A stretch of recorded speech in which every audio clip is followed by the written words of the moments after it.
Diqqat qiling, O'zbekistonda bu hafta qor yog'ishi mumkin. Assalomu alaykum hurmatli tomoshabinlar, kanalimizga xush kelibsiz. Ushbu videodan to'liqroq xabardor bo'lish uchun iltimos videomizni oxirigacha ko'ring va like tugmachasini bosib kanalimizga obuna bo'lib qo'yishni unutmang. Siz shu orqali bizning mehnatimizni qadrlagan bo'lasiz. Diqqat qiling. Joriy yilning 14, 15, 16, 17 aprel kunlari O'zbekiston hududiga nam va salqin havo massalari kirib keladi. Bu haqida O'zgidromet tezkor ogohlantirish bilan chiqdi. Ma'lum qilinishicha, 14 aprelda O'zbekistonning shimoliy-g'arbiy hududlarida, 15, 16 va 17 aprelda esa respublikaning ko'pchilik viloyatlarida yomg'ir yog'adi. Ba'zi joylarda kuchli bo'ladi, momaqaldiroq kuzatilishi mumkin. Respublikaning baland tog'li hududlarida yomg'ir qorga aylanishi kutilmoqda.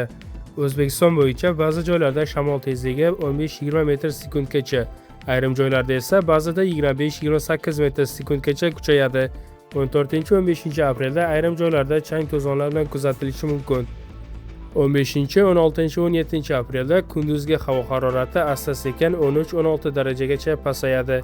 Eslatib o'tamiz, avvalroq 14-dan 17 aprel kunlari kutilayotgan yomg'irlar yog'ishi sababli O'zbekistonning tog'li va tog'oldi hududlarida sel suv toshqin hodisalari yuzaga kelishi mumkinligi haqida xabar berilgandi.